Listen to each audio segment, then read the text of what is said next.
ആജ്ഞ ഈ ആലുവയിൽ KSRTC സ്റ്റാൻഡിലെ ശുചിമുറിക്കുള്ളിലെ ലഹരി ഉപയോഗത്തിന്റെ ചില തെളിവുകൾ കിട്ടിയെന്ന് അറിയുന്നു. സിറിഞ്ചും അങ്ങനെയുള്ള ചില സാധനങ്ങളുമൊക്കെ കണ്ടെത്തിയെന്ന് അറിയുന്നു. അതായത് ഈ ആലുവ KSRTC സ്റ്റാൻഡ് കേന്ദ്രീകരിച്ച് വലിയ രീതിയിലുള്ള ലഹരി ഉപഭോഗം നടക്കുന്നുണ്ടെന്നാണോ?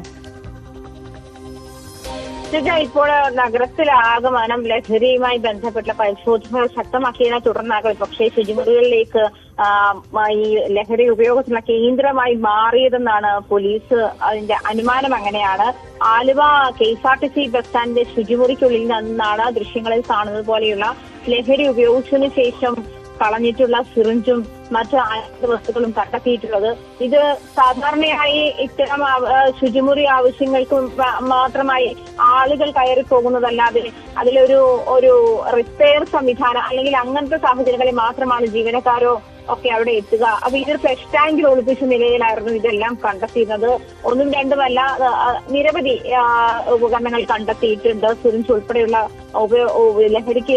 ലഹരി ഉപയോഗിച്ച ശേഷം കളഞ്ഞിട്ടുള്ള അനുബന്ധ വസ്തുക്കൾ കണ്ടെത്തിയിട്ടുണ്ട്. ഇതിന്റെ ഫ്ലഷ് ടാങ്ക് കംപ്ലൈന്റ് ആയതിനെ തുടർന്ന് അത് റിപ്പയർ ചെയ്യാൻ വേണ്ടി ജീവനക്കാർ അതിൽ കയറിയപ്പോഴാണ് ഇത്തരത്തിൽ വലിയ അളവിൽ ഈ ഉപയോഗിച്ച ശേഷം കളഞ്ഞിട്ടുള്ള വസ്തുക്കൾ കണ്ടെത്തിയത്.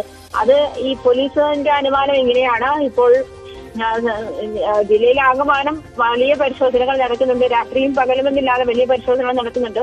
അപ്പോൾ ഇത്തരം സാധനങ്ങൾ ഉപയോഗിക്കാനുള്ള ഒരു പ്രൈവസിയുടെ പ്രശ്നം വന്നപ്പോഴായിരിക്കും ഒരുപക്ഷെ ശുചിമുറികളിലേക്ക് കേന്ദ്രീകരിച്ച് ഇത്തരം ലഹരി ഉപയോഗിക്കാനുള്ള ഇടമായിട്ട് ശുചിമുറികളിൽ മാറിയത്. അതല്ലെങ്കിൽ അങ്ങനെ ഉപയോഗിച്ചത് അങ്ങനെ ആയിരിക്കാമെന്നാണ് പോലീസ് അനുമാനം.